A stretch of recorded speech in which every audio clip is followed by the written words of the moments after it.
Check. 1, 2, 3, 4. Let's go. And welcome to Ballsy Uncut, episode 13. However you're consuming this show, whether it's live or later, I just want to say I appreciate the fact you're checking us out here. And things are going well as we've just flipped the calendar into July. Hopefully you've had a great Canada Day, a long weekend, and you're ready for a short work week. Short work week for the Toronto Argonauts. They're coming in to face the Rough Riders to kick off week number 5 in the CFL. And we'll get into all things CFL and what you thought of the free agent frenzy in the NHL yesterday, some of the winners and losers yesterday. Also talk a little about the European Soccer Championship going on this year, Euro 2024, some teams advancing to the quarterfinals. You can weigh in on the conversation at all our social media platforms at Ballsy Uncut on Instagram, Facebook, along with X and YouTube. And this will be available a little later on in podcast form. I went 3-1 in Ballsy's best bets. That's where I picked the CFL games. 11-5 for the season. I think Paul Waldo helped me out, and he went 2-2 on his picks. So tomorrow we're going to have Ben Hebert, former Regina Thunder player, friend to Bo Levi Mitchells, and curling great, one of the greatest curlers of all time, is chosen by TSN. He'll join us in our celebrity round of Ballsy's best bets. Power rankings. Let's talk about the power rankings here. The Winnipeg Blue Bombers, first time since 2012, they have started 0-4. And they are 9 in my power rankings. You want to think they'll turn it around. Zach Collaros didn't practice today. Took a big shot. Is it Coatney? The building with feet. The dude's 6'4", from Ole Miss, 350-some pounds. He just owned the interior of that Bombers offensive line. Smoked Collaros, and he is on the shelf, at least as far as the first practice of the week. So Zach Collaros did not practice today. I got Winnipeg at 9. At 8, I got the Hamilton Tiger Cats, and they shook some things up today, firing Paul Boudreau, who was with the Winnipeg Blue Bombers as their special teams coach and won 2 Grey Cups, but was replaced this year by player, now turn coach, Mike Miller. And so he was their special teams guru for years there in Winnipeg. So Boudreau goes to Hamilton, and they've been less than spectacular on special teams, although I'd suggest almost every facet of their game has stunk so far. Their 0-4 start. So they'll announce a replacement soon. But Paul Boudreau and the Hamilton Tiger Cats, not off to a great start. He's fired, and right now they are 8th in the power rankings. At number 7, we've got the Edmonton Elks. Now, I thought about putting the Elks a little higher, like ahead of maybe Ottawa or close to Calgary. But I've got Edmonton at 7. They've played really competitive football. All 4 of their losses combined 17 points. But what do they always say about close? It only counts in horseshoes and hand grenades. I don't know.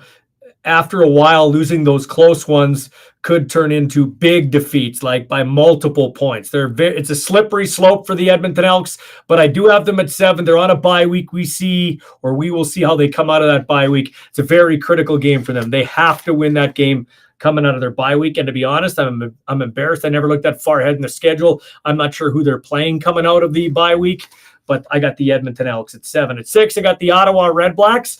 I think Edmonton has been more impressive than Ottawa, but the record is the record, and Ottawa is 2-1. Big victory there against the Hamilton Tiger Cats. Great comeback victory there, a walk-off win for Ottawa. The field goal by Lewis Ward, the diminutive kicker. So Ottawa at 6. At 5, I got the Calgary Stampeders. Nice 2-1 start for Dave Dickinson and Jake Mayer. Didn't look overly spectacular against Winnipeg. I thought the Bombers had the opportunity with Collaros going down to be blown out in that game. Calgary let them hang around, but did win the football game in overtime. At 4, I got the Riders. They were on a bye. I think I dropped them a spot. You'll say, how can you drop them? I don't know.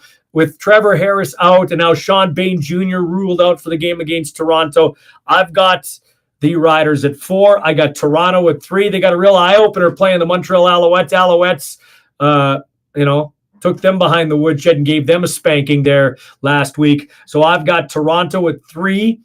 One interception for Cam Dukes. I always want to call him Cam Dukes. But good job there by the Alouettes to kind of put the Argos in line. I got the Argos at 3. I got the BC Lions at 2. They had a bit of a scare. Played a little game of chicken there with the Edmonton Elks. We're kind of lucky in some ways to get away with the victory, but they're 2-1, off to a nice start, and right around the tops in the West Division, where a lot of people, including myself, thought they would be at the start of the year. The best team in the league by a lot so far, the Montreal Alouettes. What Jason Moss is doing there, outstanding. What Cody Fajardo's been able to do, Tyson Philpott, Cole Speaker had a big game, and the defense smothering the Toronto Argonauts. So I got Montreal by a lot as the best team in the CFL. Time now for Ballsy's bests and busts. Best and busts. Best and busts. If you're going to make a segment, you should be able to say it, right? The best walk-off field goals for the Kickers. Rene Paredes against the Winnipeg Blue Bombers. Sean White against the Edmonton Elks, and Lewis Ward against the Hamilton Tiger Cats. Walk-off field goals. What do we always say? Mark Trestman said it. 57 and 3. 57 minutes and then 3 minutes. The CFL is the best league in sports with the way the games end. No doubt about it. Drew Brown gets one of my bests. It was far from his best outing, but the 27-year-old, when it mattered most, had a great game. Completed 62% of his passes, 265 yards, and a touchdown. Could have been picked off a couple of times, but he protected the ball, and he got his team a big win on home turf against the Hamilton Tiger Cats, a big divisional win, which could go a long way as we march towards, the fall. That early season equity I always talk about. And Cole Speaker, I alluded to him a little earlier. Cole Speaker in for Sneed, and he did a great job. Finished with 113 yards on 8 catches and a touchdown. His best game of the year for the Montreal Alouettes. They've got some great weapons on offense there. Cole Speaker, another one. Now, honorable mention for the Ballsy's best.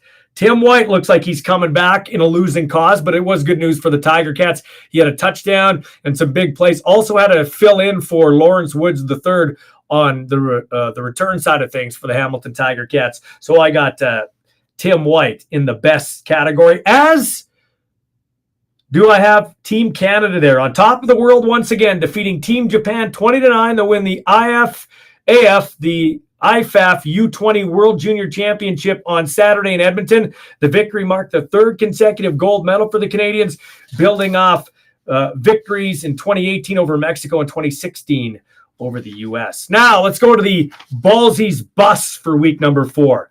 Chris Streveler. I've never played professional quarterback anywhere, so I'm a media guy, but from what I see, that guy you're not going to win long-term with Chris Streveler. He just doesn't, his throwing motion it's not good. He's a fullback that can throw it once in a while, but not accurately, underthrown, behind receivers. I don't see professional quarterback here long-term, and I don't know how in the bloody hell he made an NFL roster. I'm just being honest. Another bust. The Elks, like I said, they find ways to lose. Penalties, or they can't make the play when they have to. And it is a pretty 0-4 for Edmonton, but it is still 0-4. They have to win. Back to Winnipeg and Calgary for a second. Willie Jefferson, who's been pretty good early on this year, was invisible. He saw very few, if any, double teams from Calgary, often left on an island one-on-one against the offensive tackle, and was rarely chipped by a slot back or a running back or fullback in that game, or an H-back. And he was invisible until the third quarter when he flipped inside and had a nice pressure there. But I'll tell you what, Willie Jefferson did not look spectacular. Another bust, and you may agree, you may disagree. I am all for the kicking rules. I love the Rouge. I love that we have return game. I love we still have an onside kick. I like all that stuff. It takes this much talent to do a dribble kick the way it's executed now. Jess Antwi, everybody's patting this guy on the back. And hey, he's a great Canadian player, came from the UFC, but to dribble kick it 1 yard takes that much talent. 0 talent. That is turning this football league into a farce on that play. And you'll say, well, it's the rugby rules. Listen, it takes talent if you punt the ball and have some onside guys behind you as the punter, and you have to run down and get the ball. It puts pressure on the return team. That's great. That's great. But, and we almost seen, was it Hamilton or I forget, it was one of the games we almost seen a team returning the ball burned by the onside punt. But the dribble kick's a joke. We already have everything lined up against the defense in this league. The waggle, which is uniquely Canadian, and I like it. But you do realize you're only allowed 7 players at the line of scrimmage at the snap of the ball in offense. There are many times, the guys are 3, 4, 5 yards offside. That's not even a joke. A couple of times they've been calling it, which is good. But so you're covering a guy going full speed. You can't hit him, or there's going to be penalties. And now we're going to let a little dribble punt. Give me a break. That's an absolute joke. That's a farce. And I'm all for our unique league. I'm all for the punt it in, punt it out after a missed field goal. That's a joke. I don't know how you feel, but you can weigh in and I'll read your comments. That's an absolute disgrace, man. And the other thing is, this is kind of a bust. CFL interest and attendance. Now, last week's average attendance was just over 18,000. I mistakenly said that's what the average attendance has been for 4 weeks. That's not true. It's around 21, 22,000. But last week, it was 18,000. Now, there was a nice crowd in Calgary, surprisingly, at that dumpy stadium, and a nice crowd in Ottawa, where the ownership group brought in Ian Thornley and Big Rec for the pregame and halftime show. So they're trying. I'll give them that. Winnipeg played on the road in Calgary, so they didn't have a home game to boost up the totals. And the Riders, of course, were off. But this league cannot continue to rely on Saskatchewan and Winnipeg home games to bolster the numbers. Edmonton needs to win, okay? The Riverhawks baseball team yesterday on Canada Day had a 9,000-seat venue sold out. Like, it was standing room only there for their game yesterday. I don't even know what league that is, but the Riverhawks had 9,000 at their game last night. And let's be honest, the once proud Edmonton football team can't draw fleas right now. Calgary needs to market and make it fun to go to the games, absent of a new stadium. I mean, they need a new stadium, but we know that's not going to happen. It doesn't easily happen. They can't even get a hockey rink built. They're trying right now. They do have great tailgating in Calgary and Winnipeg, so I'll give them credit there. Calgary does a great job at tailgating, but I hope they can continue with 22,000, but I think the Flames/Stamps, because the Flames own the Stamps, they need to do a better job of marketing that team, in my opinion. Toronto, that's the only stadium I've never been to. I've heard it's got great tailgating, but give me a break. The Toronto Argonauts have been a great team the last 3 years, and they don't draw fleas. Like 10,000, 11,000. Montreal, Toronto drew 11,000. Yeah, I know the Jays were playing, but that's what, 4 million people live in there. You got to be able to draw more than 11,000 people to the game. So, I don't know. And you got to get new people in the stands. I can only speak for Saskatchewan because that's where I'm here primarily, okay? My son and I, my 22-year-old son and I went to day number 1 of practice this week, the day before Canada Day at Mosaic Stadium. And I brought the age demo of the fans watching the practice down considerably, and he dropped it a lot. Like, he was the youngest guy by a country mile watching that practice, except for Corey Mace's wife brought their young kids. Other than that, first of all, the people don't come out to watch practice as much as they used to, and it's an older crowd. By the way, you should be happy you get to watch practice. A lot of NFL practices you don't get to watch. So if you have a chance to go watch a professional practice, I encourage you to do so. It's a great setting, beautiful stadium. But anyway, we need to find a way to get the young people out. Tailgating would be a way. Calgary does a great job. Ottawa does a pretty good job from what I could tell. Winnipeg does a great job. I didn't see much in Edmonton. The Riders need to do tailgating. Like, yeah, I know they do the Confederation party in the park. That's tailgating light. And I know it's the laws. We need to get our heads out of our ass in Saskatchewan and let's tailgate.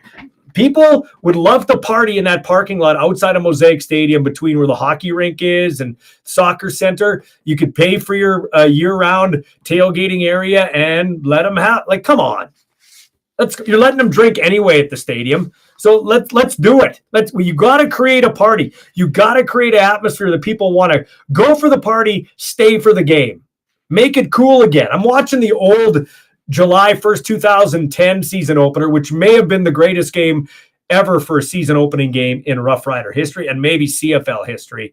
You got a 54-51 overtime game. Jamal Richardson with the diving one-handed catch. Riders win the game, avenge the 13th man loss a little bit there from the 2009 Grey Cup. They go on to play the Alouettes in the 2010 Grey Cup and lose in Edmonton. But that home opener, and if you just looked at the crowd, what a difference. Like just young people packed to the gills, people wearing watermelon helmets, and they were just into it. It was cool. It was the place to be. In Saskatchewan, they need to get back to that. If the Riders are only drawing 24,000 for their home opener coming in 2-0 against the Hamilton Tiger Cats, the smallest crowd since 2006, I think we got some issues in this league, and I think it's time to really address those issues. Now, I put this out on our social media, on my social media page, and I got a lot of great reactions to it in terms of what people think. I'm going to read a few of these. This might have been one of the best CFL games all time, Ballsy. That's what Curtis Mullen says. Paul Schaefer, who actually I think works at the stadium, Paul Schaefer, with teams farming out contracts to sports management companies to run their venues instead of just doing it themselves, people need to get paid. Prices go up. Attendance ultimately goes down. They only have 10 games to make money. Of course, they're going to jack up the prices. It's then about experience, and it brings up the age-old discussion, book smarts versus actual experience. I'd say the answer has become more and more a problem. We've got a real problem in Saskatchewan, if you know what that stands for. Real. I think he's referring to Regina Exhibition Authority Limited. No big name concerts in the city to offset maintaining empty venues between sports events, low attendance at Rider games. Prices are no longer affordable to most families, and the finger pointing in this province is out of control. This from Darcy Pachkowski. I think we're still trying to get over the COVID hump. It really hurts so many sports, especially in attendance. People are just comfortable now sitting at home watching. I also agree the cost is another reason. When games cost less, people want to go out and have the experience of a Riders game. But now that experience is way more expensive as our grocery bills and people and everything else continues to go up. People can't afford both sometimes. Last but not least, the product on the field hasn't been the best, but I feel Corey Mace is changing that and is creating a culture and atmosphere you don't want to miss. Some people saying it's the coaching cap. Yeah, the coaching cap has affected things in terms of, when you don't have quality coaching, your product suffers. This league is trying to fix it with BC, with Montreal, what they're doing in Ottawa. A few of the owners are getting it, but it always comes back. You got to win, and then you got to make them want to show up to the party. And it is true. As a 30-year-old now, I used to think, it's always been bad. People learn to adapt. But I think for our younger kids now, 30-year-old or younger, like even my kids are in their early 20s, my stepson's mid-20s, I don't know how they're going to afford it. I don't know how they're going to afford a house.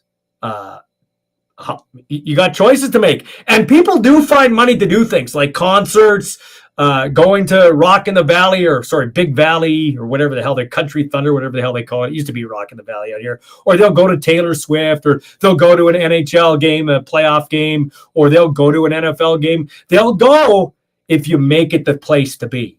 I don't know if the CFL's left it too long.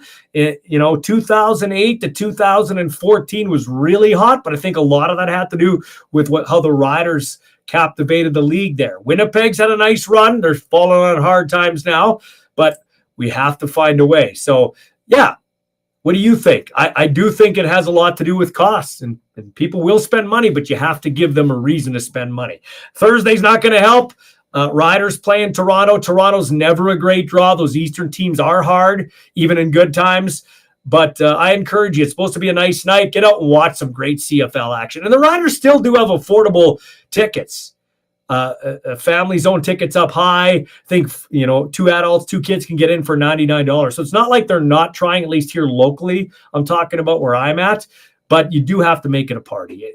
You're already going to get, if you're going to get the 50-year-old plus guys like me, because we grew up on CFL football. We've lost a generation. We have to find a way to get that generation back. One of the ways is what I just watched. You can get it on Amazon Prime, think Apple TV. It is Running Back Relentless with Andrew Harris. That is as close to like a 30 for 30 docu piece that you could find south of the border. Very well done. Great piece. I sent him a text thanking him for opening up and doing something great and really opening his life up. That's not easy to do. And he did a great job of that. And it's more than just about football. It's about football and life and what these athletes, not just CFL players, but everybody's going through behind the scenes. They're not robots. They got kids that are sick, fighting with their wives. Andrew talks about having failed relationships, not only with his mom and his stepdad and his real dad. I'm not going to spoil it for you, but that guy went through a lot. Whether you like him or not, it adds a human element to it. So I encourage you to check it out. Running Back Relentless, and that's a good piece. That's what the CFL needs more of. TSN's done a great job. TSN paid money and probably saved this league, the 40 or 50 million they paid. But competition's good for everybody. We need somebody else to come on board and push TSN and make them a little better and make them try some different things. Not saying they haven't, because they've actually, the camera angles and things have been a little better, I've noticed. But love to see a streaming service get on board and maybe cover some CFL action. Of course, it's great to see TV has got on board from September on, covering select games and some of the playoffs and the Grey Cup as well. All right, coming up here, one of the great young minds in the broadcasting and football world from a Canadian side, it's Ben Grant, color commentator on the Argos radio broadcast. He will join us next. I want to give a shout out to a couple of my great sponsors.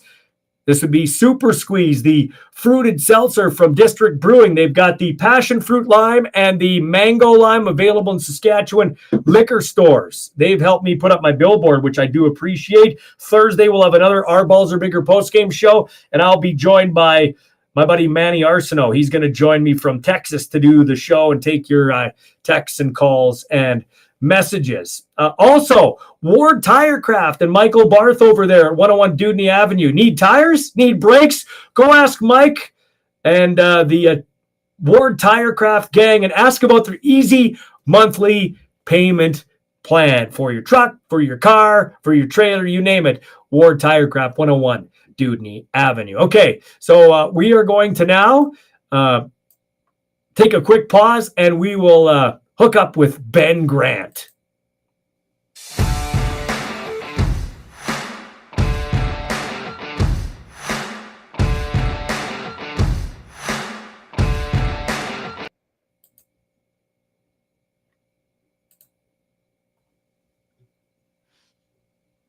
All right, Riders playing the Argos this week. To kick off week number 5 in the CFL, we're talking to a friend of ours, Ben Grant, who's a great broadcaster in the CFL and for the Argos radio network. Thanks for joining me, Ben. What do you make of that game against the Montreal Alouettes? Alouettes are looking outstanding, but just in your words, what do you think the Argonauts showed in that game?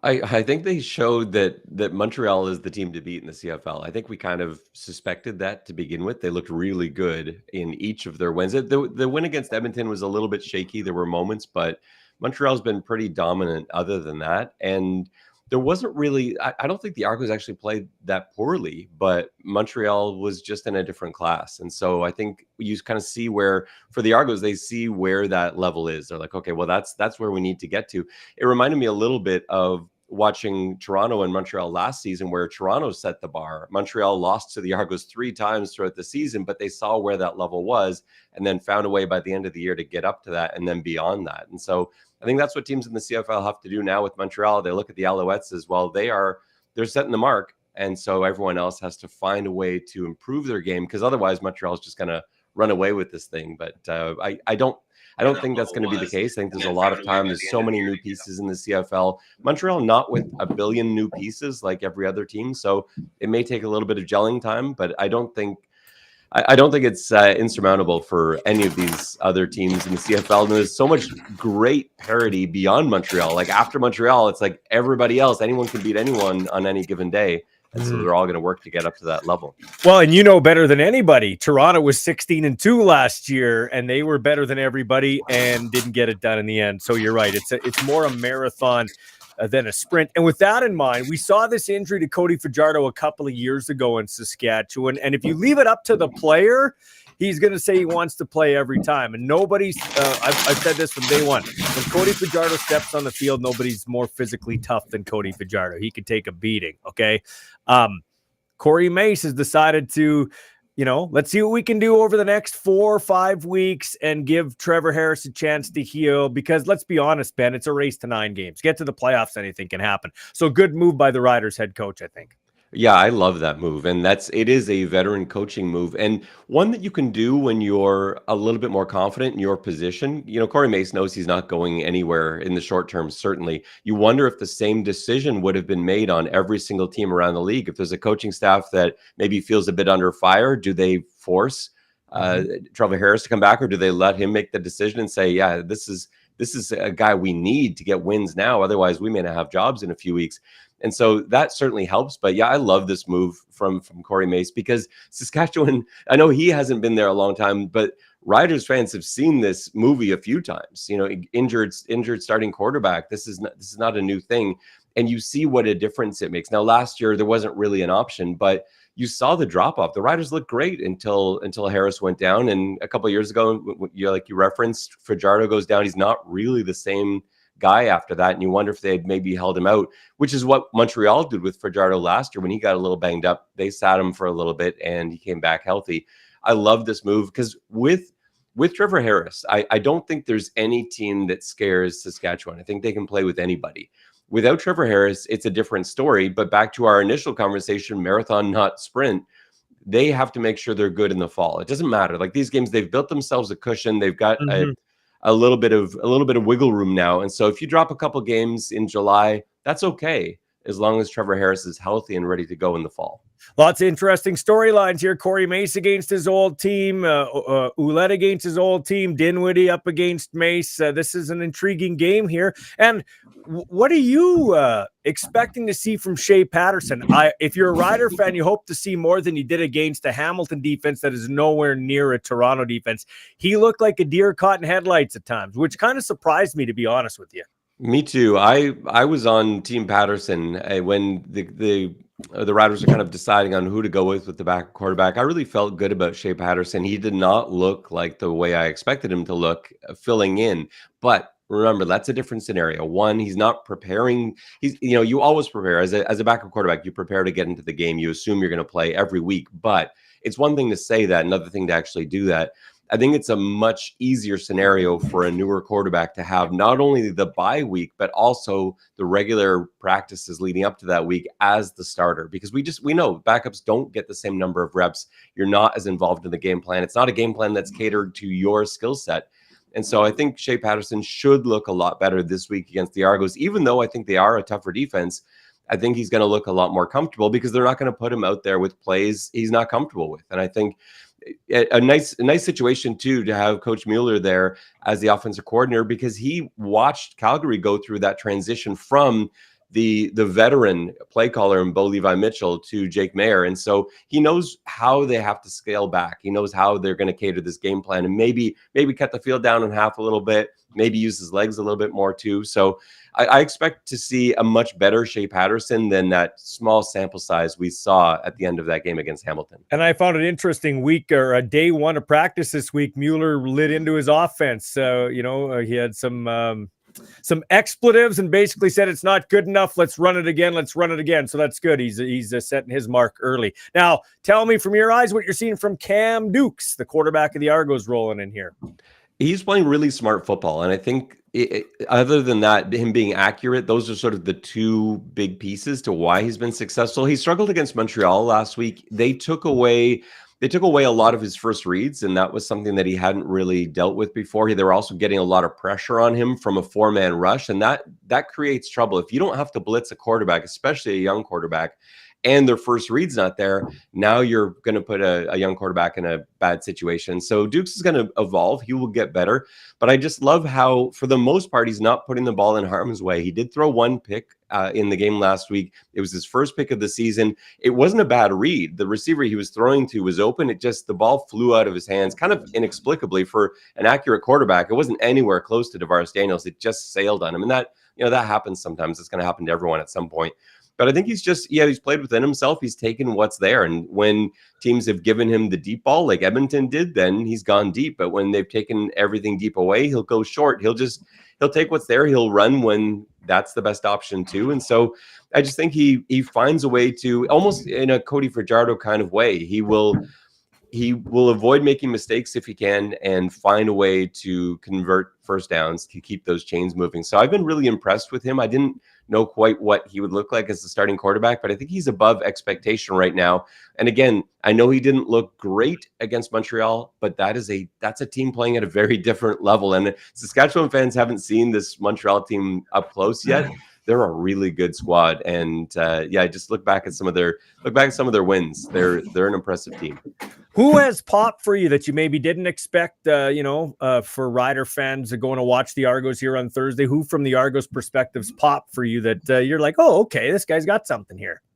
Well, one guy that I was excited to talk about was Quincy Mauger, but he was injured in last game. And it looks like it's going to be a long-term thing with Mauger. So we'll have to see how they fill in there. I think other than that, there's been some nice surprises in terms of play they've gotten in the secondary. Now, I want to put an asterisk there because there were some really rough moments in game 2, week 3 with the secondary, but they've got 2 new corners basically in Benji Franklin and Leonard Johnson, who nobody expected to be starting corners this year. You were thinking about Tavares McFadden. I think preseason we thought maybe Maurice Carnell would fill in there. We didn't see, I certainly didn't see either of those 2 guys winning starting corner spots, but to have enough confidence in them where you're saying goodbye to Tavares McFadden, who'd been an outstanding member of the defensive secondary over the last couple of seasons, shows you the level of confidence they have. Now, the asterisk, Benji Franklin especially had a terrible game against Edmonton. He was beat in so many different ways, but the skill is there. And I think for Argos fans, they were immediately saying, we got to turn the page. You need somewhere new in there. That really wasn't the case. And last week, both of those guys locked down a lot better against, I think, tougher opposition too. And so if you can keep the Montreal Alouettes passing game largely at bay, then you're in a pretty good place. And the touchdowns that the Alouettes scored last week, one DB slipped and fell. Another was on a trick play on a 3rd and inches where they ended up throwing a pass. And then the third touchdown they scored was off an interception by Cameron Dukes. So I think the defense actually held up well. Those guys will continue to get better. That's still where I would attack. If I'm Mueller, I'm looking to attack those corners because they still haven't shown it yet. But I think those guys are really interesting, and they're new faces that Riders fans won't be familiar with. That'll be fun to watch those guys in the defensive secondary. But you'll see the skill level's there. Those guys can play football, but they're just very new CFL players. Which 0-4 team has a better chance of getting it back on the rails? Zach Collaros hasn't thrown a touchdown. Who knows how bad he's hurt? Didn't finish that Calgary game. Hamilton, I thought they were going to win that game in Ottawa, even though I picked the Red Blacks. That's the best, that's the CFL at its best right there. When you think it's done, it's not done. And then Edmonton has found a way to lose in every game, games that they could have easily won too. They could be 4-0. That's crazy. Which team has a better chance to turn it around?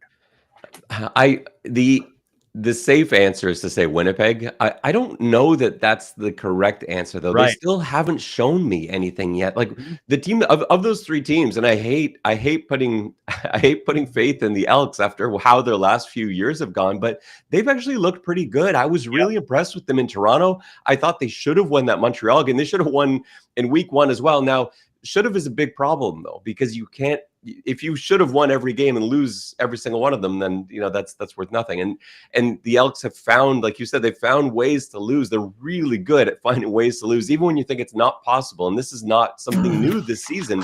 In the Chris Jones era, it has been like that. They have found ways to lose. But I'm telling you, they are an exciting football team to watch. They're so close. They're right there McLeod Bethel-Thompson's got them playing extremely well, if not for that little mistake in BC, if not for the little mistake at the end of the game with the Argos. And you just go back to each game, there's one mistake. It's a penalty, it's a pick, it's a fumble, it's something. They've found a way to beat themselves.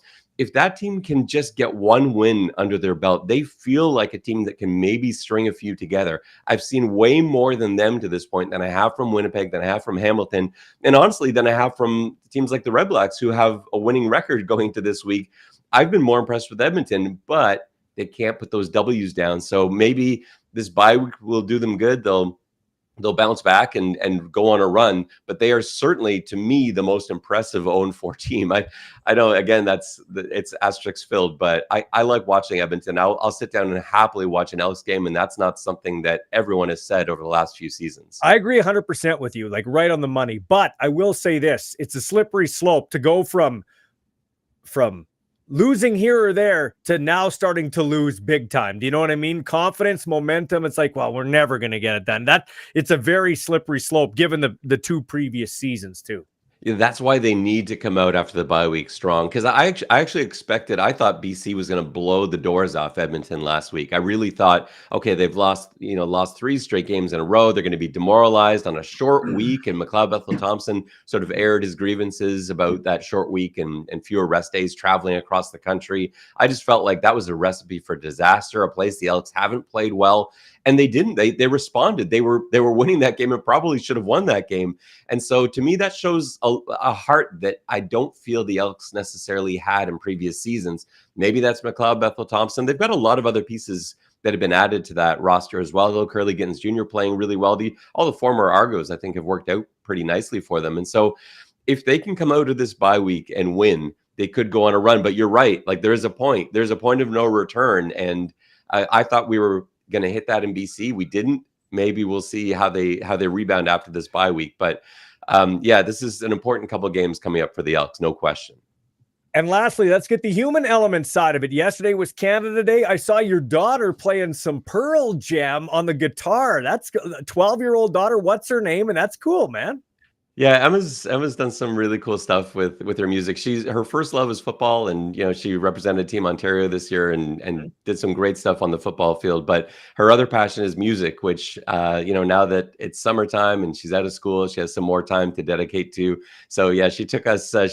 She kind of convinced the family to go see a Pearl Jam cover band for Canada Day, and she's playing some guitar as well. But yeah, loves Pearl Jam, loves the '90s music. So yeah, it's fun to see her exercise that creative side of her. And at 12 years old, I think she's in a pretty good spot. Hey, Ben, this is always great talking to you, man. You can check his stuff out at 3 Down Nation, but check him out on the Argos broadcast, one of the bright minds in the CFL. Thanks for your time, man. I appreciate it. Anytime. Love doing this with you.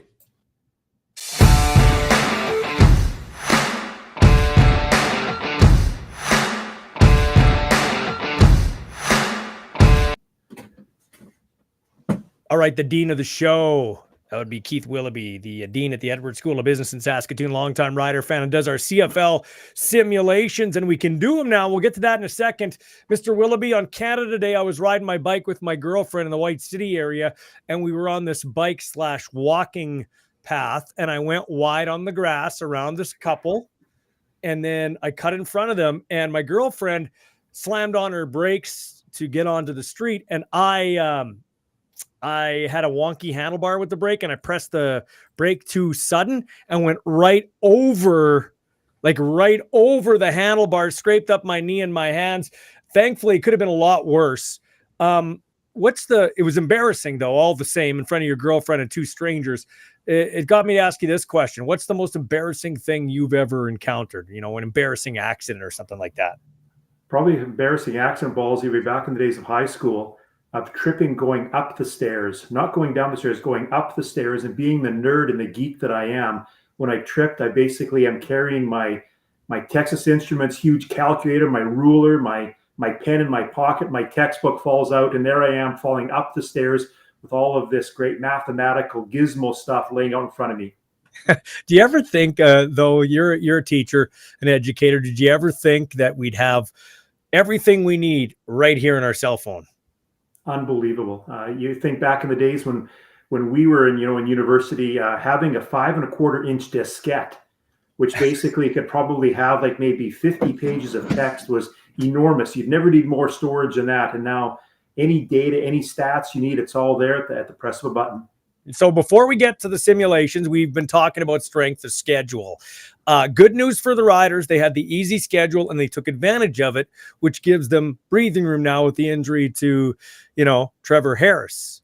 But there's some bad news now once you've played the easy part of the schedule.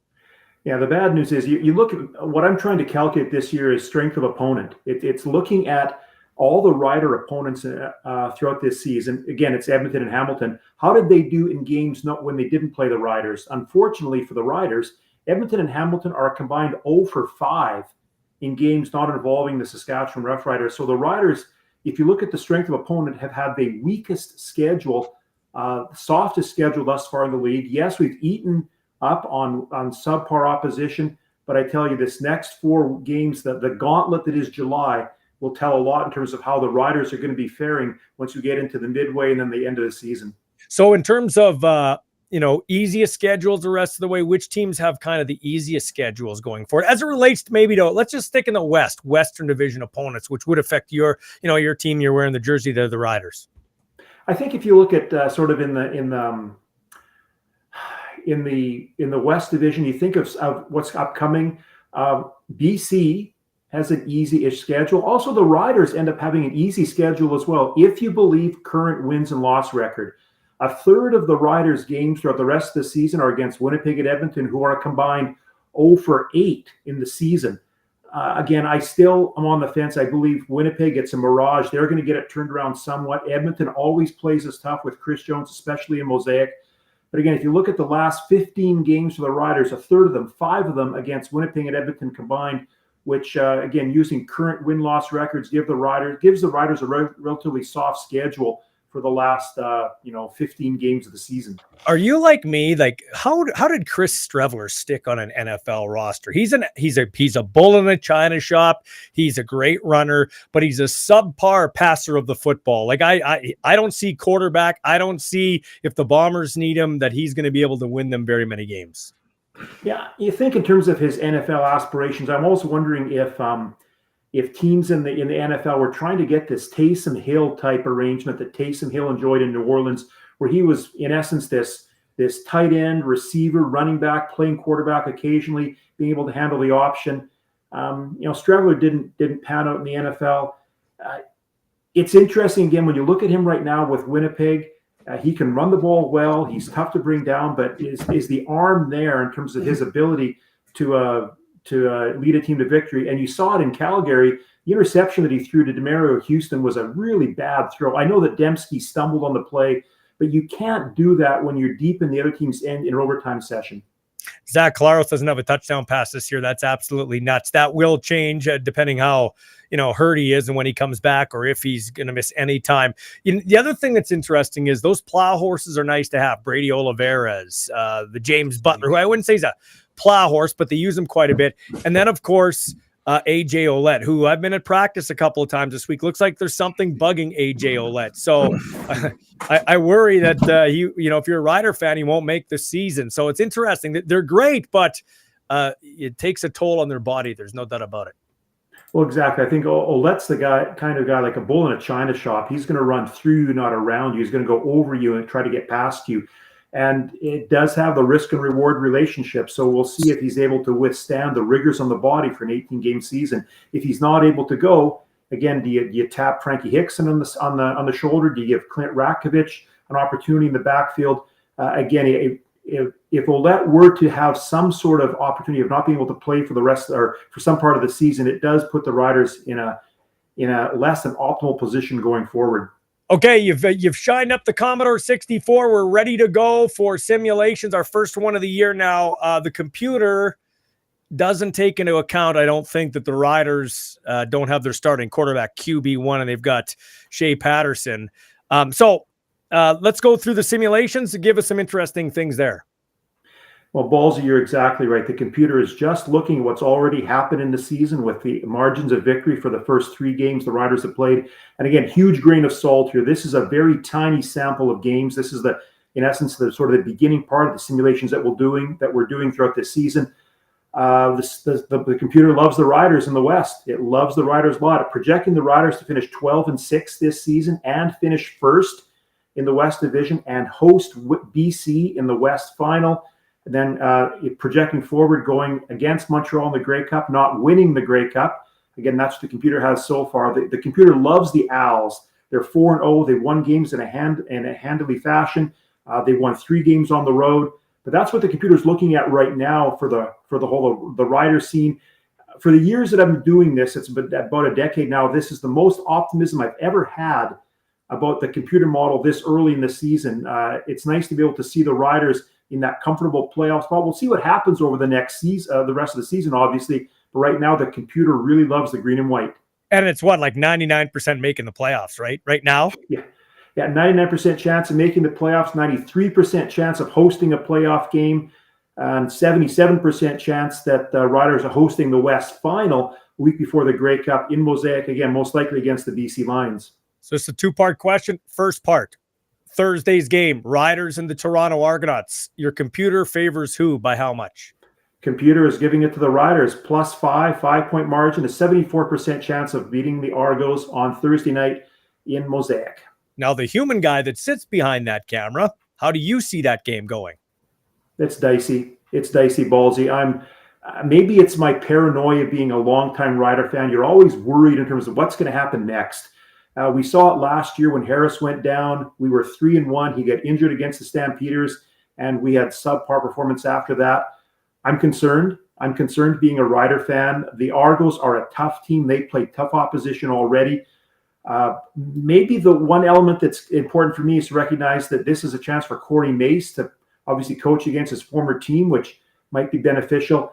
The Rider fan in me is going to this game with a lot of fear and trepidation, wondering if is Shea Patterson going to be able to move the ball? If not Shea, then do we go to Jack Cohn? If QB1 was under center, I'd be much more confident with the Riders' chances Thursday in Mosaic against the Argos. I think in this 4-game stretch, the Riders are, they love to win all 4. I think a realist would say 1-3, probably beat Winnipeg and maybe lose some tough games to Montreal, BC, and Toronto. But I could see if they're going to go 2-2, this is a game, they're coming off a bye. He's had time to practice and know that he's probably going to be the QB1, he being Shea Patterson. I could see the Riders squeaking one out here.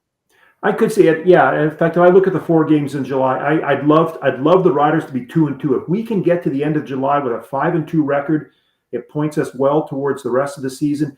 And this game upcoming, the Riders' defense has played remarkably well this season. Of course, they've had the pick 6 with Jameer Thurman. They had the key interceptions by CJ Avery in the road game in Hamilton. The defense came up big with a Brian Cox fumble recovery, and then Avery's interception in Edmonton. So if QB1 isn't there, maybe it's an opportunity for the defense to step it up a little bit to really control the Argos, playing obviously not with Chad Kelly, with their QB2, and we'll see how that happens Thursday night in Regina. So I was at practice. I see a lot of people my age or older. My son was there, so he brought down the age demo, but only averaging 18,000 fans over 4 weeks across the CFL. What, your numbers guy? Should we worry too much about that? I've actually done a research project looking at attendance since the early 70s in the Canadian Football League, and we are in this year 2024, we're in this continued downward trend of attendance, of bums in seats at CFL games. I don't know what it is, Ballsy. Maybe it's the fact that the games are on television, so you don't need to travel to the stadium, so you can watch it in the confines of your own home. Maybe it's the cost of travel, the cost of the ticket itself. Maybe it's also a factor of starting the season in June. Is that too early when you still have a lot of events for families, for young people, a lot of things happening where the school year is still underway? I don't know. I think big picture, I'm concerned. I'm concerned because I see it at Mosaic. And if it happens at Mosaic, to me, that's a bellwether for the rest of the CFL, because this franchise, to me, leads the league in terms of sort of the fan appreciation, the fan connectivity. So I am concerned. Hopefully, as we get into the September period, into that traditional football season in the fall, things can improve. But I think the league should be quite wary attendance factors throughout this league so far. Keith, thanks for your time, man. I know one guy that'll be in the stands. It's Keith Willoughby. You got it, Ballsy. Looking forward to it. Have a great day and go Riders.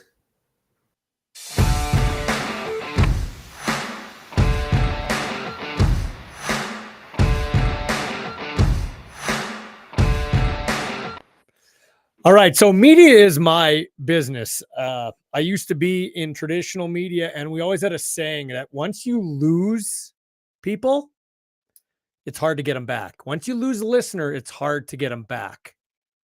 And, the longer it goes, the harder it is to get them back. And I think that's what the CFL is facing right now. Keith touched on some great things there. Like we're losing a generation of fans, and we'll never be able to compete with the NFL. They got all the money, all the bells and whistles, fantasy football, 32 teams. This league does need a 10th team, though, for scheduling, buys, betting, all that stuff. We need a 10th team in the CFL. They have to find a way because you do fight the Mickey Mouse, only a 9-team league. Now, let's be honest. We have a fraction of the people, fraction of the community support. So it's apples and oranges. You can't compare it. But they do have to do a better job of marketing, and they're doing it. The teams are doing a good job. I could speak to the Riders, but every CFL team has stepped up their social media game. Thankfully, maybe about 10 years too late, the CFL and TSN or Bell Media get together and they decide they're going to put the product on CTV, which is great. I think they need to get somebody else in the broadcasting game that's going to, really push the envelope and up the competition. Competition's good for everybody. In terms of what's going to happen with the Rider game here on Thursday, it'll probably be a lighter crowd because it's a Thursday night game and your out-of-town people won't travel as much. Trevor Harris is out. He's on the 6th game injured. My sources telling me it'll be closer to 4 weeks, so that'll be some good news. Sean Bain Jr. is out, ruled out for the game, so their emerging star at receiver is out. I know they've got some other guys that could pick up the slack. Maybe we'll see that Keyshawn Johnson kid they were talking about who was I think, in week 1 and maybe even week 2. I'm not scouring the depth chart like I used to when I broadcast the games. But the Riders, if they can handle an area where they're down a man, it's definitely the receiving core. Now, on this show, we don't do clickbait. We're not into clickbait. We're not into making stupid statements. So you're like, what did that guy say? Yeah, I'll say some stupid things, but I don't intentionally do it for clickbait. Like a week or so ago, people were all over me. I was a piece of shit. My kids are scumbag because I was legitimately asking. I didn't even know there was a gay flag football league. And do we need a gay flag football league? I didn't know there was a need for it. But my phone was kind of acting up a little bit here with people texting me saying, did you see this statement? Somebody came out who should know better and said that if the Riders don't win on Thursday with Shea Patterson as quarterback, their season's toast. What? The Riders will be 4 weeks in. They are 3-0. They won the games they're supposed to win. They built that, like I like to say, early season equity. You'll hear it many times here, but it's true. So now they got a bit of breathing room with a couple of guys like Bain Jr. and Trevor Harris on the shelf. And I really believe, I don't know if I'll pick the Riders to win, but if they're going to go 2-2 in this 4-game stretch, this is the game I think they can, kind of steal.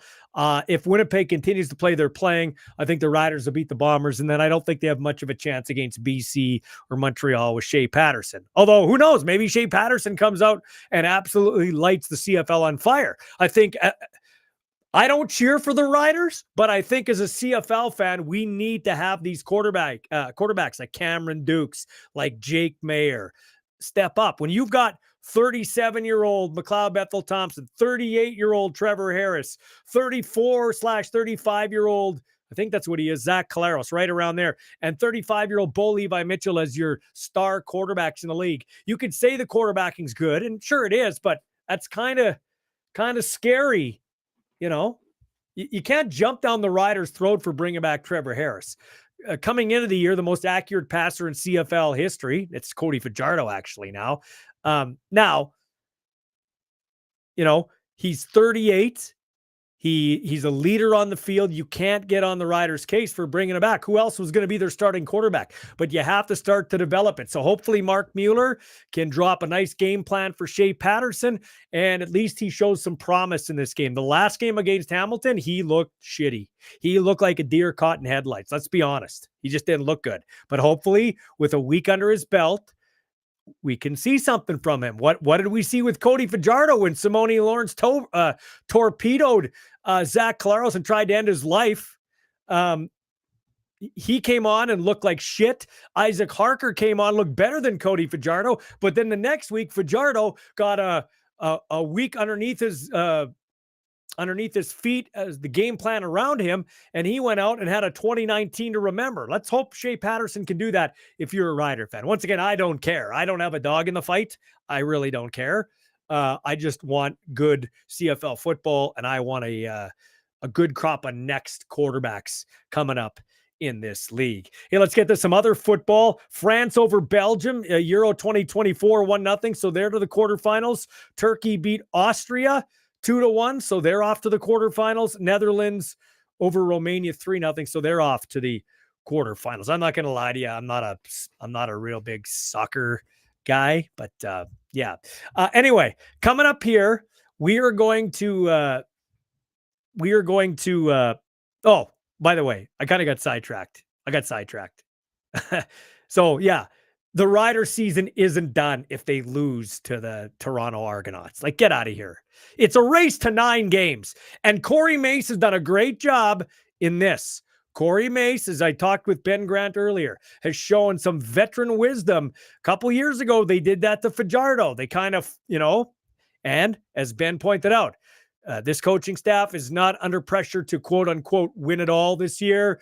They get a bit of a leash in terms of, new coaching staff implementing their systems. So they're not under the gun to win right away as maybe Craig Dickinson was. So Cody was pushed into it, and he had a similar injury to Trevor Harris, I'm led to believe.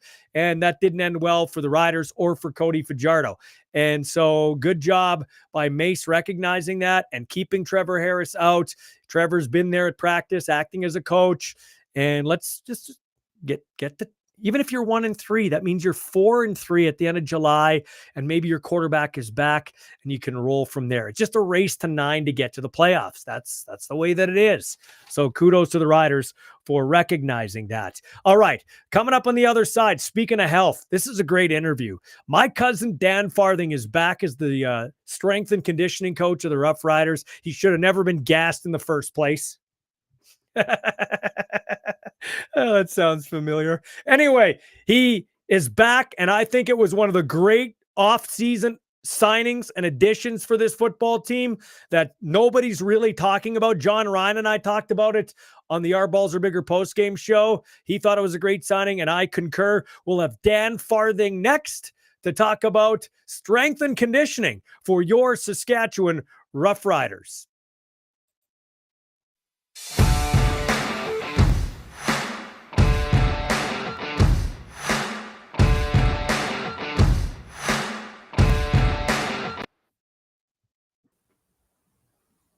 All right, here. Well, hey, my cousin Dan Farthing. How you doing, cuz? How's things in Rider Nation? It's going really well, and I'm doing great. Thank you very much for asking. Awesome. So, how does it feel to be back wearing the colors you wore as a player, and then as a strength and conditioning coach, and now you're back with the team? It feels great, actually. Yeah, I just feel a rejuvenation a little bit, and a little bit of a throwback at the same time. So things have changed significantly, obviously, since I was here last, in terms of the facility that we have to work with, and the weight room that I have to put guys through, the paces as well. But a lot of it's very similar, and it's a lot of fun for sure. So what does that mean to you to be doing your job, but also being an alumni and one of the great guys that played? You're a Plaza of Honor inductee too. It's different than just being a regular strength and conditioning coach. Yeah, I think it has some benefits for sure. I think the benefit of it is that the guys, it lends itself to a little bit of legitimacy and credibility, and that the guys look to you as someone who has been in their shoes, really, so to speak, and I think that lends itself to a certain wisdom and to a certain experience in terms of what guys go through throughout the course of any given season, actually throughout the course of any given week, to tell you the truth, and how those things kind of fluctuate and undulate throughout the course of a year as well. So we'll talk about the athletes you're training now compared to back when you were doing it before. But let's talk about the facilities. Just the difference. You went from the outhouse, and hey, we love Taylor Field. I still love it. I love the character of it. I still go down the YouTube rabbit hole to watch those old games, like I did yesterday. As a matter of fact, the July 1st, 2010 game, which may have been the greatest season opening games ever. But to go from the outhouse to the penthouse, what's that like for you in the job you're doing? Well, it has been great, actually. I mean, actually, to tell you the truth, this is an interesting story because I was originally involved in sort of the development of this actual spot. Okay. I was still on staff when the stadium was kind of just being talked about as an idea. And so because of that, I was invited to kind of like come on in and give my input and feedback as to where the facility should go and how it should be laid out and all that kind of stuff. And it was a pretty exciting time, like to see the artist renditions of everything and get 3D walkthroughs and everything. It was just fantastic. But, unfortunately, we struggled a little bit in 2015. And that's when Chris Jones came in. And so the stadium was kind of like on its way, but I was on my way out because Chris Jones had his own guy. So unfortunately, I didn't get a chance to see this thing come to its to fruition. And almost in my stomach, I was like, I can't go in there. Jo wasn't kind enough to invite me for some stadium tours, and as an alumni, we had some stadium tours. But I just couldn't bring myself to actually come here because I was just so taken aback by that. But it's nice to be in here and to see it in actual form, come to its physical form. Then there are some things that I changed a little bit to make it more my own, sort of more of what I envisioned. And actually, to tell you the truth, some of my philosophies has changed since the original renderings as well. So those you'll see those changes kind of implemented here as well. All right, let's get to that in a second. But you just touched on something. I love listening to people. So is it kind of how do you feel? Is it a relief? Because you obviously, when anybody gets pushed out there a little bit bitter, but you come in here now and you get a chance to kind of put a bow on it, right? Since you were in the planning stages, now you actually get to be in here, and probably something you thought maybe you'd never get a chance to do. Oh, 100%. I thought this ship had sailed for sure. 100%. And, just with where I am with Level 10 and its journey as well as an organization, I just didn't know that this would ever come full circle and afford me this opportunity again. But the situation did present itself. And you know what? I thought it was tight. The timing was perfect in my professional career too. And it was really, really nice to come home, to come back here and to actually, just sort of make some tweaks around here that are, that make it sort of my vision and to let the players see and experience that. And I've got nothing but positive feedback from the guys that have been here before and seen the changes that I've implemented. So you've mentioned the word tweak and what you want to do and maybe how you're different from when you were the first time around as the strength and conditioning coach. Can you expand on that a little bit, maybe? Well, I think a lot of it is a little bit of the layout of the place. I mean, I think that, when you go into a traditional sport performance, sort of collegiate style weight room, you'll see these power racks all around. And unfortunately, although as impressive as they really are quite, non-versatile in what they allow you to do. So by that, I mean, like if it's set up for a bench press, there's no way a guy can be doing a squat at the same time. So it kind of limits what you can do. So, just with our experience over at the performance compound with Level 10 and just seeing how the sort of rig rack system works and seeing how that can really create a flow. I mean, every single station here now is quadrupled, like literally quadrupled its capacity. So instead of just 6 guys on 6 racks, we can literally have 24 guys doing work under or over a barbell, which is outstanding when you're trying to service a whole team, let alone just half a team, offense, defense. So that physical layout is huge from the philosophy perspective. I think not a lot of that has changed. I guess the tried, tested, and true methods are still the same, but But I'm someone that believes that in season you do have to work. You do have to work to continue to see the adaptations that your body has learned and gained throughout the course of the off season. And in addition to that, we have to move the bar at certain speeds as well, so that it's consistent with what's happening on the football field. If we load the bar down super heavy, those movement speeds are low, and that's not what these guys produce on the football field. So all that stuff is interesting philosophy stuff, and I think it's also been something that has been incredibly well received by the guys as well. John, Ryan and I were talking on my last Our Balls Are Bigger post-game show. We both agree you're one of the best off-season additions that's kind of flown under the radar. Oh, thank you. That's flattering. Yeah.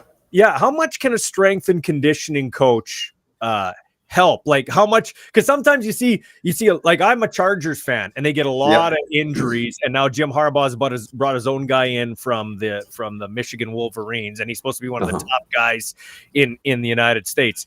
But is that overvalued or undervalued, I guess? Like, do we put too much emphasis on that when you see a lot of injuries? Or, how much of a role do you think you play in keeping this thing on the rails?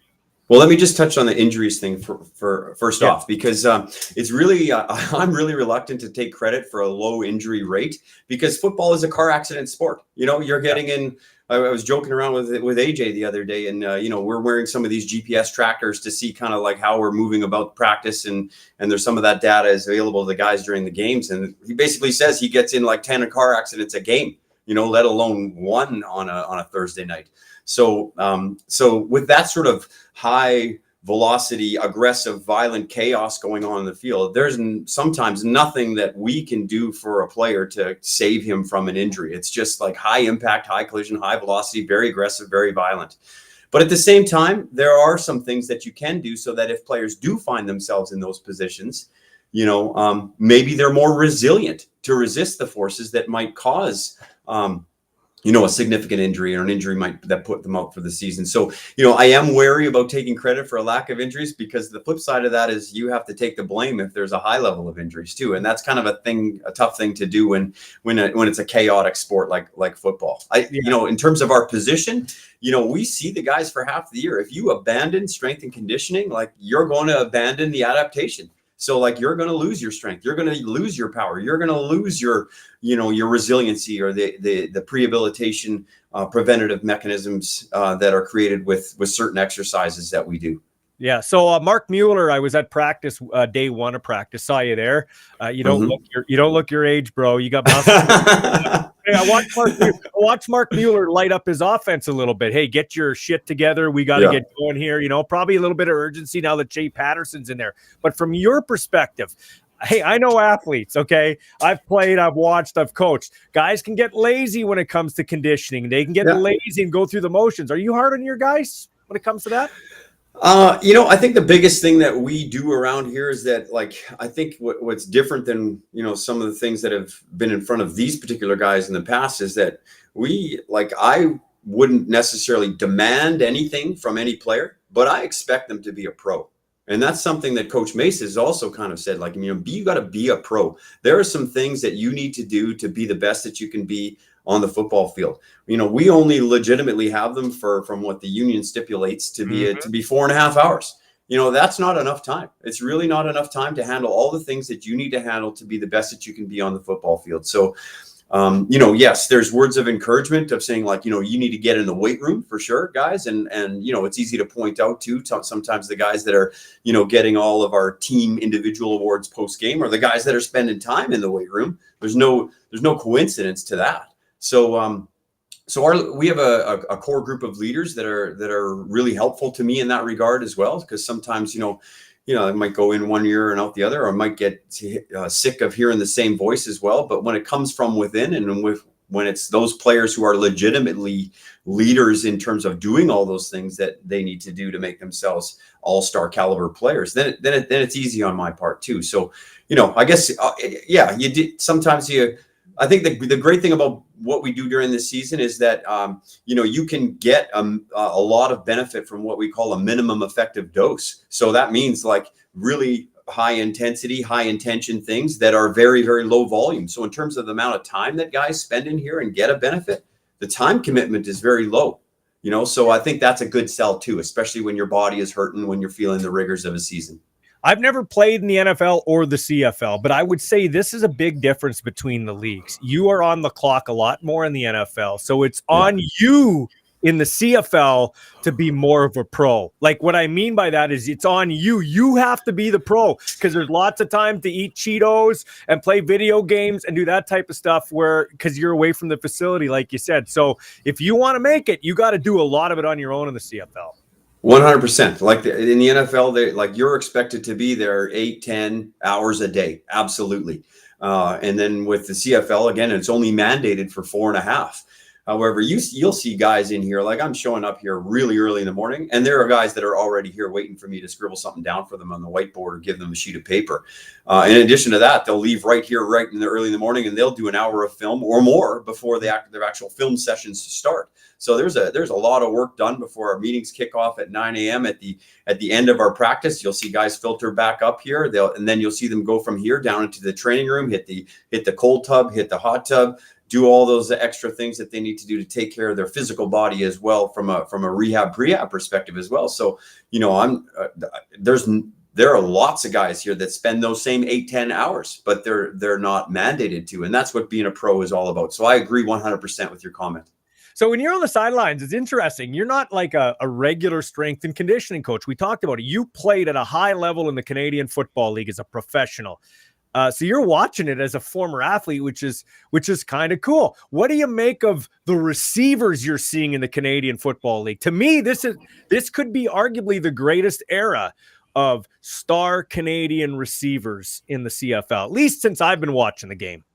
I would say you're absolutely right there too. The caliber of players that we have on our team alone is outstanding. And I think that you look across the league too, and there are a lot of guys that are making amazing contributions to their clubs. And let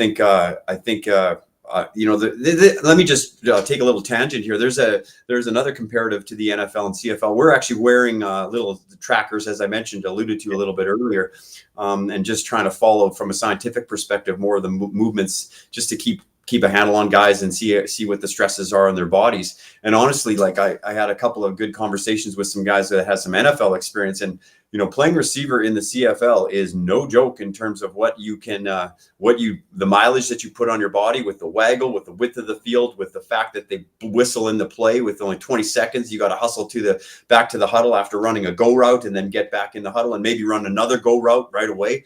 So comparatively, I would say Canadian Football League receivers are like very, very good, in very, very, very good shape. And you couple that fitness level with some of the amazing things they're doing from a strength and power perspective, from a skill perspective, catching the football. I would agree with you. It's a pretty good era for Canadian football receivers right now, particularly ones that are national.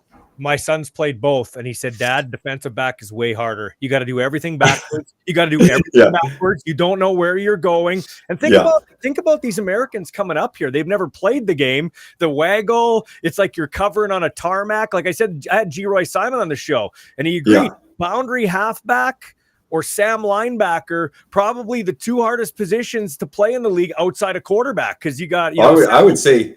Yeah. So, Sam linebacker and field half as well. Like you put defensive halfback, I would say that is totally true. Like those are the toughest positions. That I was just referring to a fitness level, but in terms of like guys that have no business breaking down your cushion, i.e. guys like me who are not super fast, getting a running start at you can do some amazing things in creating leverages and also giving that illusion of attack. That's a super tough position to play on the football field. And I would agree with your son in that regard for sure. But I was just referring to the fact, the fitness level of the guys, having to get back to the huddle and stuff like that. That's true. That's true, because that's the other side of it, right? You run a go route, now you got to run a post pattern 20 seconds later. 100% right. A couple more quick questions for you, Dan. In terms of you, how much do you wish you would have had you back in the day when you were playing? Because it's a totally different world from even when you were playing. Oh, it totally is. Yes. I think, there's strength and conditioning is a very dynamic field, and they're discovering new things all the time. And I think the science is making us or helping us prepare athletes better for sure. So yes, I totally wish that I would have had someone like me sort of guiding me throughout the in season and the off season, and that also includes just something that's super, super simple that has nothing to do with science whatsoever.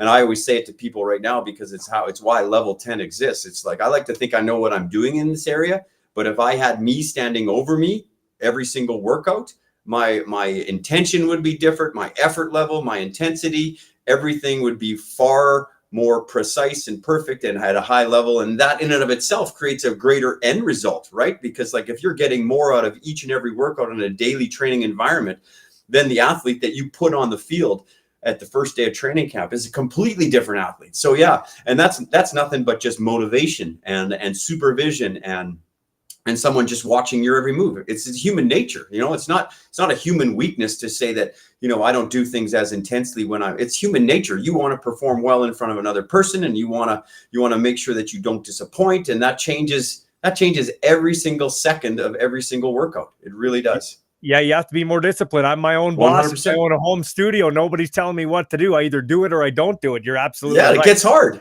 Yeah, It it gets difficult. It really does. So when you have someone else sort of like, kind of asking you to give it a little bit more or to push a little bit harder or dig a little bit deeper, like you kind of respond to that sort of thing. So, so I do really wish that. I wish I would have, I think the whole training smarter thing, that's an overused cliche in strength and conditioning, but it's totally true. It's like, when you're doing things that are not going to beat an athlete down and perhaps put him in a vulnerable spot when he goes on the football field, instead of that, you're priming him, you're getting him ready to go. You're getting him accustomed to the movement speeds that are associated with the football field. And I think that in and of itself prepares people a lot better as well.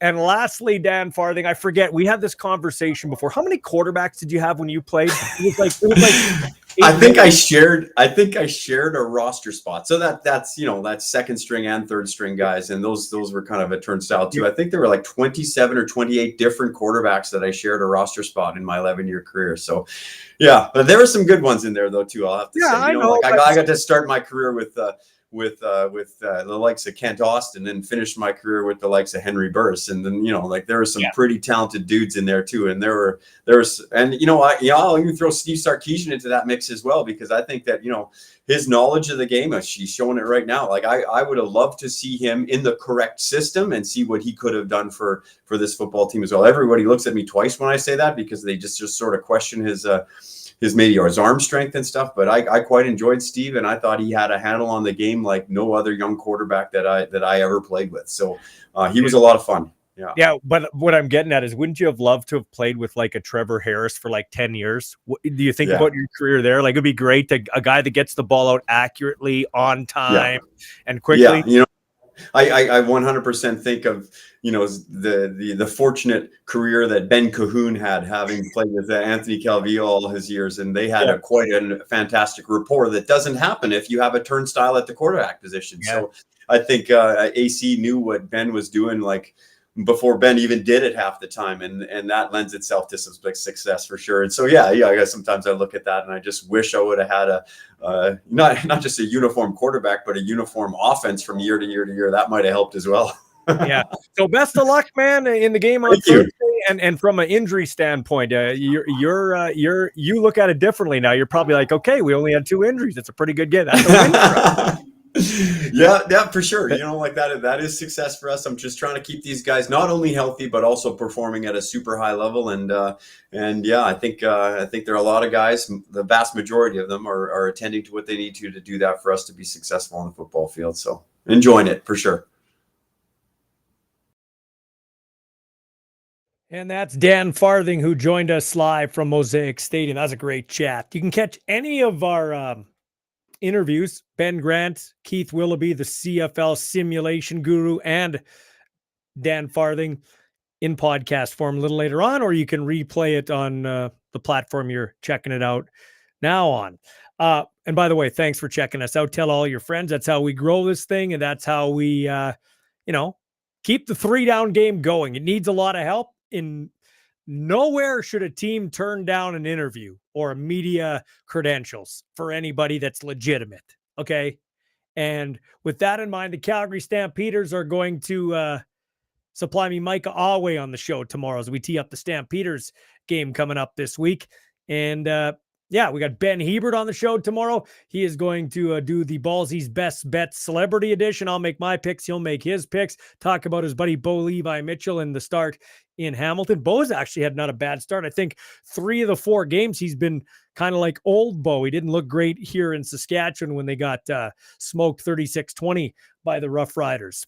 And we're also going to hear from Tyler Dunn, golongtd.com. He has covered the Bills and the Packers. He just broke a story recently that had everybody talking about Mike McCarthy, how he's fed up with ownership in Dallas. We'll talk about that and get some underrated and overrated teams heading into NFL training camps. That's tomorrow on the show. The show is brought to you by Ward Tirecraft, 101 Dudney Avenue. And Ward Tirecraft can service all your mechanical needs and all your tire needs, whether it's your car, truck, or trailer, thanks to Mike Barth and the gang over there. Just celebrated a birthday. Happy birthday, Michael. The fruited seltzer, super squeeze fruited seltzer. This one is passion fruit lime. They also have an orange can mango lime. I'm still trying to figure out the camera, guys. I'm used to just being on radio.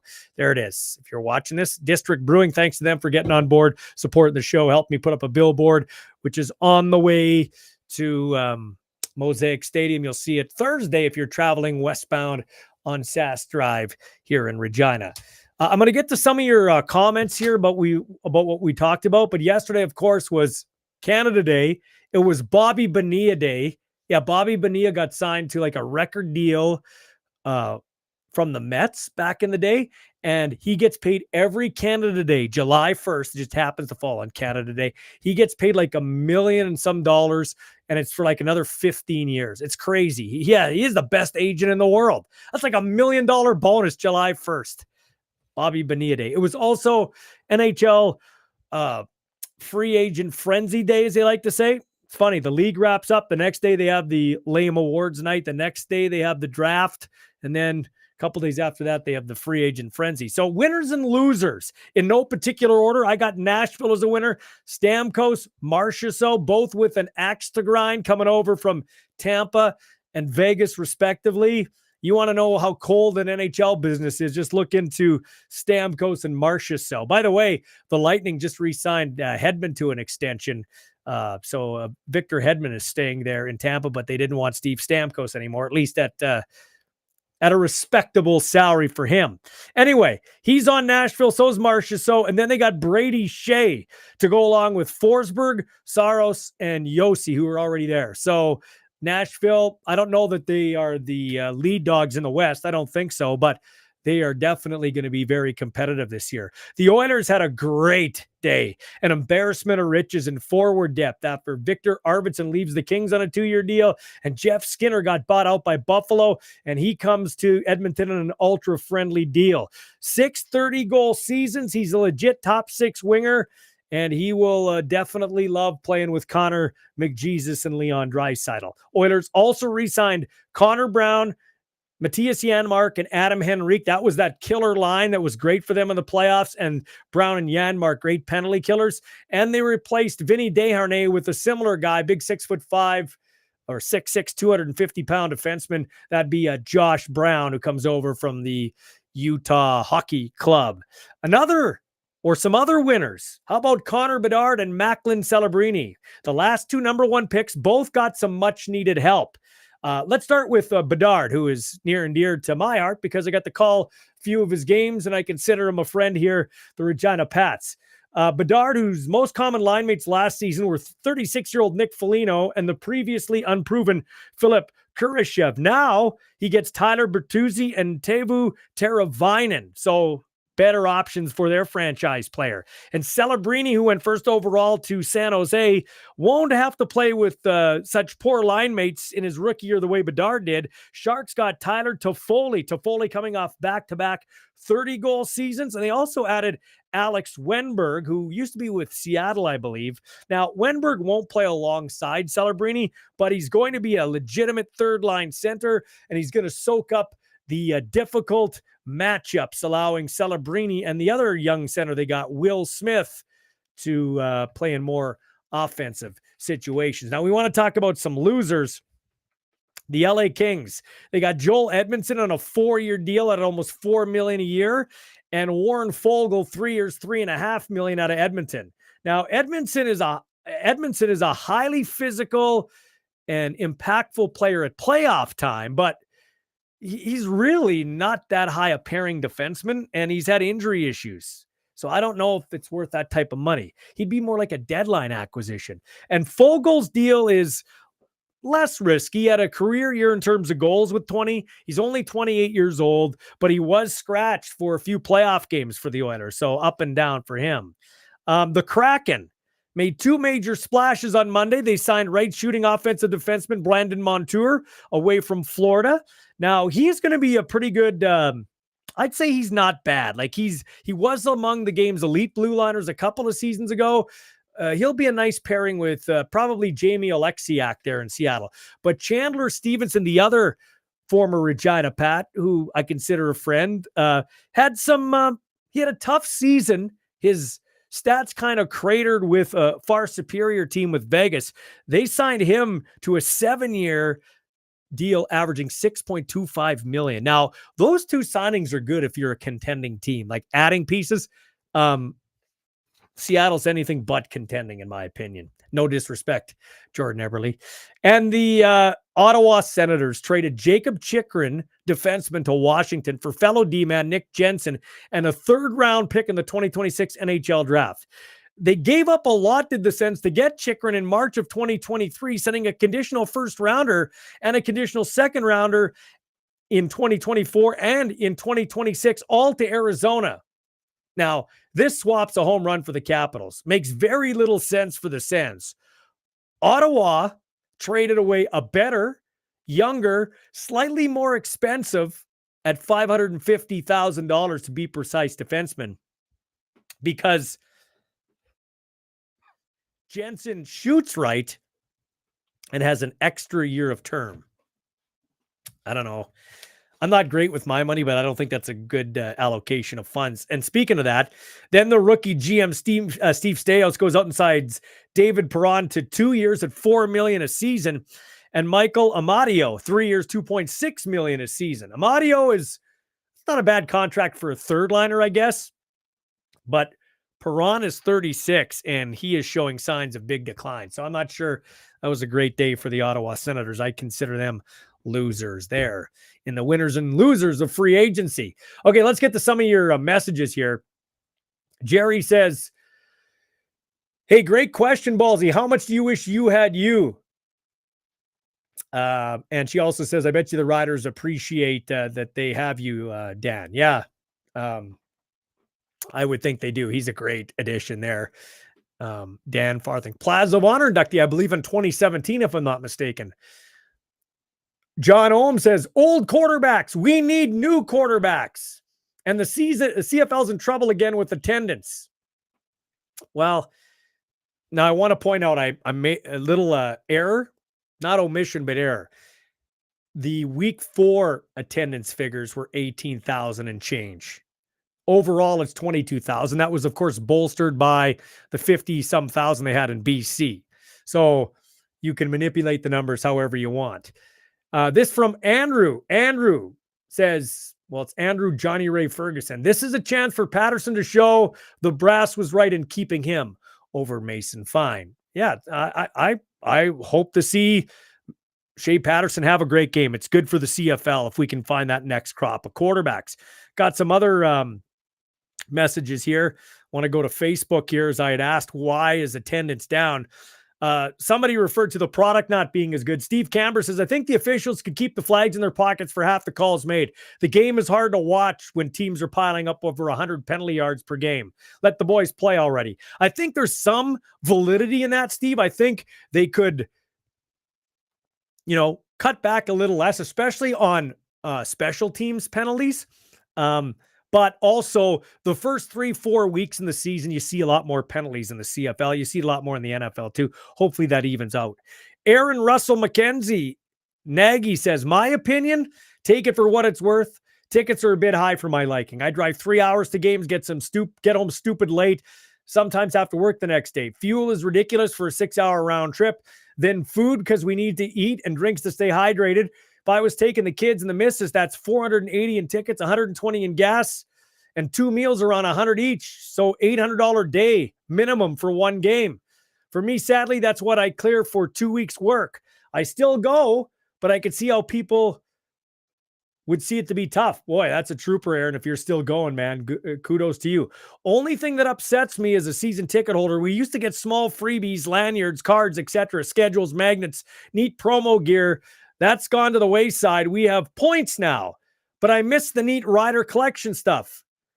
Mr. Ball, you know I worked there back in the day, so it's tough now for people to make it. I wish I could help with promotions with the riders. Remember, games with flashcards to make the Go Riders go is so neat to see on TV. Or the clappers or thundersticks, man. Some of those were fun. Yeah, they don't let you have any of that in the stadium. And I same with people bitching about the horn in Montreal. Yeah, it's annoying. I didn't really notice it when I was calling the games because I was invested in what was going on in the field. But it is annoying. But come on, we're at a football game. You should let them bring in clappers and horns and cowbells. Like, we need atmosphere. That's the one thing here in Regina Mosaic Stadium misses. Taylor Field, you didn't care. I like it. I grew up in Glencairn, so I can say this. It was like you went to a house party in Glencairn and you might have spilled some beer on the rug. You might, put your smoke out on the rug, or there's the gyp rock is chipped and you felt at home. You're just partying. It was a great time, great atmosphere. I'm not saying we should abuse New Mosaic Stadium, but it just doesn't have that character. It doesn't have that feel to it. We need some more memorable, wild, loud, crazy games like that Pill Country game when Lothar and Ryan ran into the stands and drank beer. Today's day, and that was just a few years ago. Today's day and age, people would be offended by that. That's how pathetic this world is now. So yeah, it needs to be fun. We need tailgating. We need to make it a party. Let people bet right there. You should be able to bet. I should be able to go to the Wicket and I should be able to bet. I should get my 50-50 ticket from the Saskatchewan Rough Rider Foundation there. You can do it online. But if I'm at the game, I can get my beer, my hot dog, which shouldn't be overpriced. That's another story. And I'm not blaming the vendors either. I'm blaming what they're having to pay to be in that stadium. I'm just talking Saskatchewan here, but it's probably that way in other stadiums.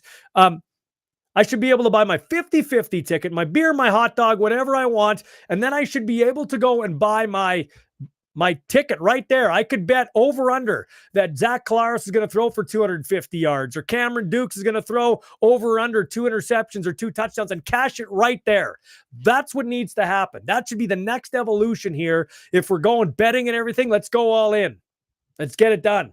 That's where it's at. And for the love of God, we need 10 teams. We do need 10 teams, although I really think that's a pipe dream. I want to thank all of you for checking me out. I got a new computer. I got it figured out for the most part. Thanks to Dean at Gerhardt Studios for coming over and helping set that up for me. Him and his wife, Nicole, doing a great job with my social media. Want to thank District Brewing, Ward Tire Craft, the gang at Boys Next Door Window Cleaning for their support. And then we'll get into some of our post-game show sponsors when we have that on Thursday. Yeah, so we had today's show. Tomorrow we've got a show which features Ben Hebert, which features Tyler Dunn, an NFL writer who's breaking stories left and right. And it also features, hopefully, Micah Alway, the linebacker from the Calgary Stampeders, will join us. Then we have Thursday's call-in show with myself and Manny Arsenault. It's the post-game show, the Our Balls Are Bigger post-game show, fastest-growing post-game show in the CFL. And then Friday, another show. So if you like CFL football, you like sports talk, it's right here at